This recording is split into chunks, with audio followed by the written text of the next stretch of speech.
this is Russ. How do you know when it's time to give up physical therapy? This is a good question, don't you think? When do you know when it's time to finish? Okay. Yeah, this question came up recently, so I wanted to address this for everyone. And okay, you know you're done with PT when they tell you you're done. Okay, that's one way of knowing when it's time to give up PT.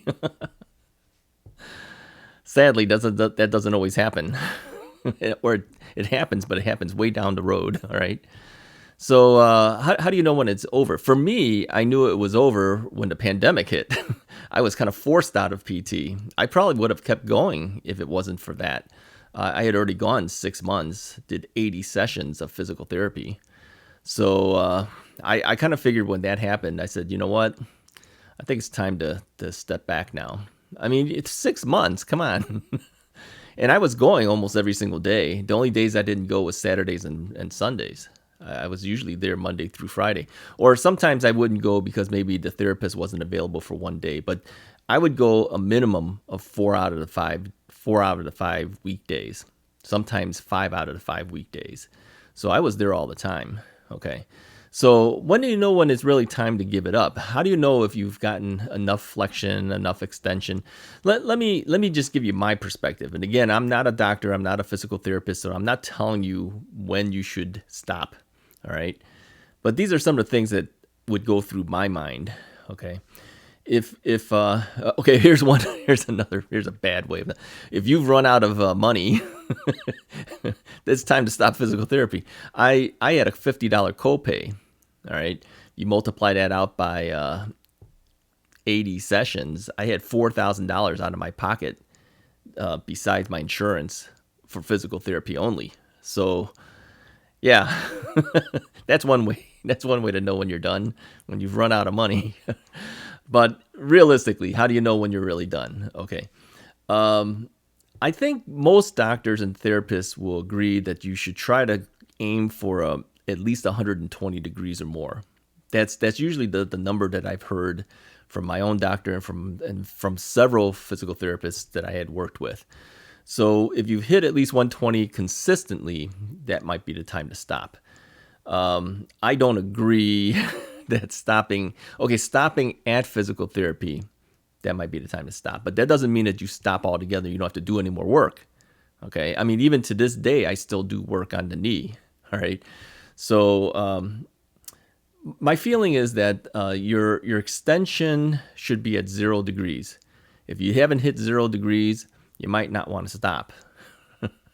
Now, here's the thing, though. At physical therapy, we didn't really work much at all on my extension. And I think that was one of the main problems why I was stuck at 10 degrees until I got the joint active systems, the jazz units, to help me with the extension. I finally hit 0 degrees. I'm at 0 degrees today. So, and it doesn't seem to revert backwards. Once I hit that, I'm pretty much there. But you need that 0 degrees in order to walk properly. Otherwise, you're favoring one leg over the other. If I was standing, because I was at 10 degrees, I think, when I finally got the jazz units back to help me. I was stuck at 10 degrees, and I would favor my non-operated leg. Probably 70% of my weight would stand there, and 30% would stand on the other. So you're not standing evenly. If you just stood up and just say, stand straight, okay? I couldn't put full pressure on there because I wasn't straightened out. So in my mind, the extension is just as important, if not more so important, than the flexion. You need it in order to stand up properly, in order for you to walk properly. Okay. All right. So what about the flexion? Okay. How do you know when it's time to stop that? Your flexion can revert backwards. I mean, they pushed me to 130 degrees when I was in physical therapy under screaming. Okay. I couldn't hit 130 on my own. That's when they're pushing hard. I hit 130. On my own, I didn't even hit 120. Okay. Eventually, I hit 120, and then the pandemic stuff happened, and then I said, yeah, I guess I'm done. Then that 120 started going backwards. All right. That's when Jazz gave me another unit to help me out so that I can get back to that 120. So I keep saying if you need 120, you kind of need more than 120 in case you go backwards. All right.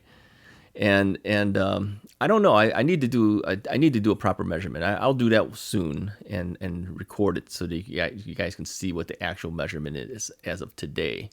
The way I have been doing it in the past on my own is I would sit on the recumbent bike. I'm looking over there because the bike is over there. I would sit on the recumbent bike, bend my knee back as far back as it can go, and take a photo of it. Use a remote control to take a photo of it, and then I would blow that photo up on a computer monitor and stick the goniometer on that so I can fully measure what the actual actual flexion is. Okay, I'll do that soon. All right, but just doing it while sitting here and putting the goniometer and just kind of feeling where I am, it measures out 120 ish. Okay, it may even be more than 120 at this point. But again, I won't know for sure until I do the actual true measurement. All right. If you keep working it on your own, it might be time to stop PT. And if you're able to hit the 120, it might be time to go ahead and consider stopping. Now, that doesn't mean you should, though, all right? Because if you keep going, they might be able to push you further. And I'm always in favor of trying to get more than what you think you can get. But it's been so long for me now that I'm pretty sure around the 120 range is where I sit, all right? No matter how much more I work on it, it probably hovers mostly in the 120. Will it ever go to 130? I don't know. Maybe. Maybe if I was way warmed up and someone pushed me hard again to the point of where I'm screaming, it might hit 130. But naturally, yeah, I think I'm pretty much at 120. I feel like I am. I'm functional at 120.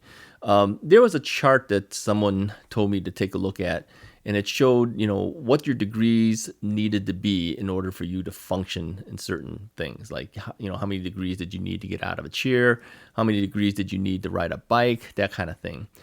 And so I believe something like riding a bike required 115 degrees.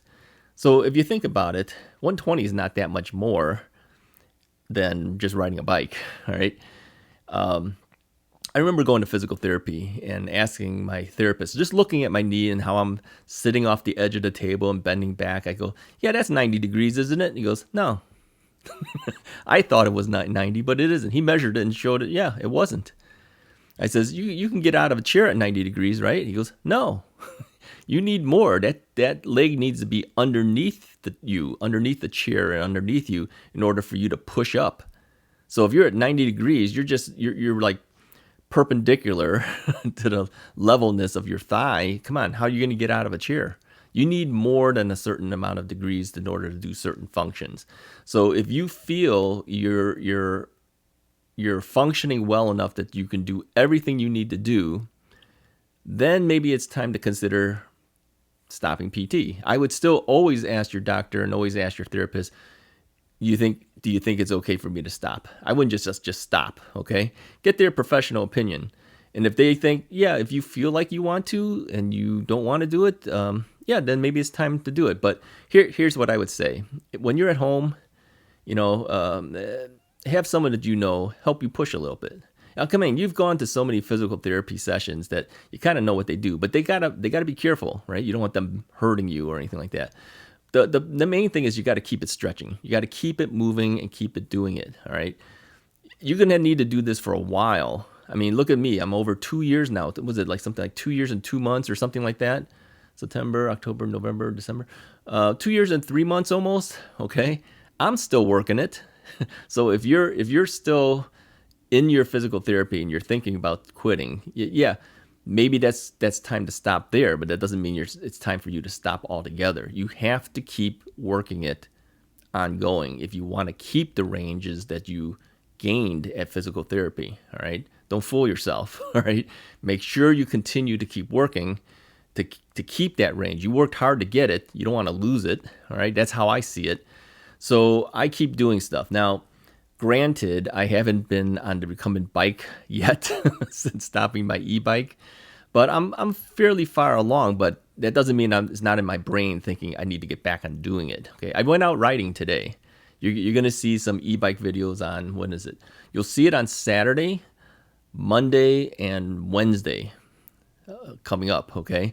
So I was back up on that bike, and I could feel that because I wasn't on it for a while because the weather's been so cold here, when I got back on it, I was kind of stiff. I wasn't moving as well as I should, so I did a lot of throttling on the e-bike rather than pedaling. Okay, I need to get back on there. Yes, I tell you guys to do it. I don't do it myself. So yeah, I know what you I know what you're going through when you're hearing it from me, and you're thinking, oh, do I got to really do it? Okay, yeah, I know what I need to do, but I, just like you, don't really want to do it.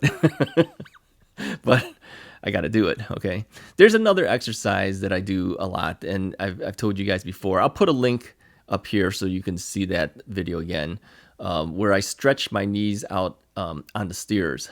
That one exercise has helped me more than I think anything else in terms of exercising. Okay. Leaning forward while putting my foot on like the second step up, something like that. That gives me that stretch, and then, back off, leaning forward on it, back off, that type of thing. Go back and forth on it. If you have no one pushing your knee, that's one way you can kind of do it on your own. Okay, if you have some steers that'll help. And I hold on both sides. I hold on to the the railing on both sides so that I have stability. You don't want to do this and not have some support. Okay, you don't want your leg to give out on you or something like that, and then you fall forward. You don't want that to happen. So be careful when you do these exercises, but you got to keep doing it. So after I'm talking to you here, I will go and do some more of that. All right. Anyways, I just wanted to bring these things up to you because the topic had come up about when do you know when it's time to stop physical therapy. I think you'll know when it's time, really. I think if you feel it's time, that's the time you should ask your doctor and therapist to get their opinion and express to them why you feel it's time for you to stop. And they may agree with you. You don't know. But don't give up and stop your other exercises at home. You have to keep doing that, okay? Anyways, if you like this video, go ahead and hit the like button, hit the subscribe button, and I'll talk to you guys next time.